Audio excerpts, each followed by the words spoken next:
History isn't just kings and conquests. It's people, systems, rituals, the forge of human experience, where endurance becomes legacy. Welcome to Relic Reels, where we explore the structures that shaped civilizations, the lives behind legends, and the discipline behind the myth. In this series, we step into the worlds of ancient warriors, not just how they fought, but how they trained, lived, and endured. And few traditions are more iconic than the warrior monks of Shaolin. High in China's Song Mountains, behind ancient temple walls and clouds of incense, stands the Shaolin Temple.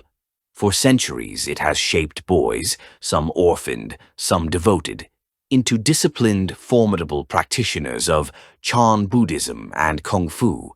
They didn't begin with swords, they began with silence. Before sunrise, a wooden bell echoes through the compound. Monks rise without hesitation. No words, just movement, cold water, a bow, a breath. Then the day begins. Meditation comes first, not to relax, but to focus. Stillness trains the mind, sharpens attention. Without internal discipline, external skill means nothing. Then begins the physical training. Before any punch is thrown, the body must become a foundation. Horse stance, bow stance, cat stance, held for minutes, then longer. Legs tremble, sweat drips, but posture remains. From there, monks learn Taolu, hand forms, sequences of combat refined over centuries. They begin with Xiao Hongquan, the small red fist, short, explosive, direct. Then Da Hongquan, the big red fist, broad, powerful, deceptive. Some lineages include Tong Bei, emphasizing twisting long-range strikes.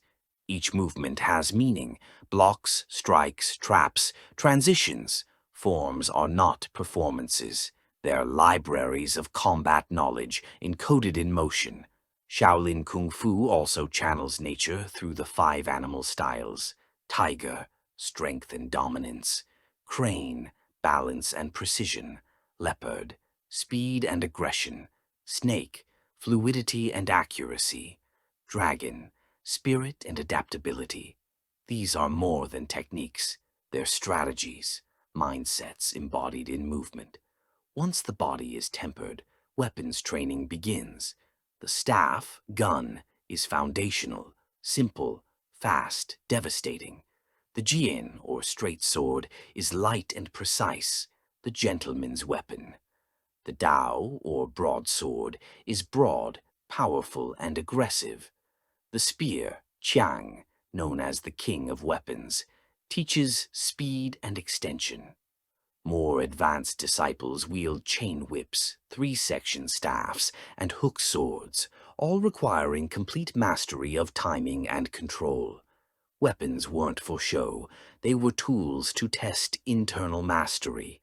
Shaolin monks also trained the body to endure. Iron body and iron palm, training hardened bone and sinew through repeated impact. They struck stone, walked on their fists, held stances while others struck them. They could take blows ordinary men could not. Not from brute toughness, but from structure, breathing, and relentless conditioning. Their lifestyle, minimalist by design: meals, steamed vegetables, rice, and tea. No meat, no indulgence. Sleep, stone floors, thin mats. No mirrors, no praise, no distractions. Everything pointed in one direction: discipline. Years passed, the weak left, the devoted remained, until motion became instinct, pain became signal, and the mind moved before the body did. They didn't fight for glory, they trained for balance, because to defeat others is strength, but to defeat yourself every single day is Shaolin. Thanks for watching. If you enjoyed this dive into the world of Shaolin warrior monks, hit that like button and subscribe for more Forged in History content. And if you're into Kung Fu, martial arts, or just badass gear, check the links in the description. We've got some items worthy of the temple. This is Relic Reels. See you in the next chapter.